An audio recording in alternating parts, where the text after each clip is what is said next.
ராஜ் போன காரை என்னாச்சு? என்ன நினைச்சிருக்க நீ? எங்க வீட்டுல இருந்து என்ன பிடிக்கலன்னு நினைச்சிருக்கியா? இதுதான் உனக்கு வேலையா? இதுக்கு நான் கல்யாணம் பண்ணிட்டு வந்தனா? கோவப்படாதீங்க சார். எதுக்கு இப்படி கத்துற இப்போ? என்ன பண்ணி வச்சிருக்க நீ? என்ன நினைச்சிட்டு இருக்க நீ? சரி இப்ப போன காரை என்னாச்சுன்னு சொல்ல சொல்ல முடியாது போ. என்ன பிரிக்கிறதுக்கு தான் இத்தனை வேலையும் பண்ற நீ. இருக்கு லூசு மாதிரி சொல்றக்க. என்ன நான் கேட்டா நீ என்ன பதில் சொல்லிட்டு போற? என்னாச்சுன்னு சொல்லு. என்ன நினைச்சிட்டு இருக்க? வீட்டுல இருந்து என்ன பிரிக்கலானே எல்லாம் பிளான் பண்ணியே இத்தனை வேலை பண்ணிட்டு இருக்கியா? என்னத்த போய் பிரிச்சா இப்போ? என்ன பிரிச்சனா? என்ன வேலைத்தனம் பண்ணி வச்சிருக்க நீ? என்ன காரியம் பண்ணி வச்சிருக்க நீ? அட என்ன பிரிச்சேன்னு சொல்லு உருப்படியா. இங்க பாரு, என்ன வந்திருக்குன்னு பாரு. ரேஷன் கார்டு வந்துச்சா? எப்ப வந்துச்சு? ரேஷன் கார்டு வந்துருச்சா? உனக்கு சந்தோஷமா?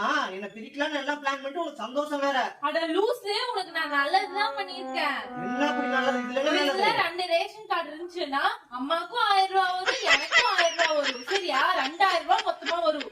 2000 வருமா? நம்ம கார்டுக்கு 1000 வருமா? ஆமா. தேங்க்ஸ். வா சீக்கிரம் போலாம். வாடா. சக்கரை, பருப்பு, அரிசி, ஆயில் எல்லாம் வாங்கியாச்சு. என்ன 1000 ரூபாய் மட்டும் தர மாட்டேன்ட்டாங்க. இதெல்லாம் வாங்கியாச்சு.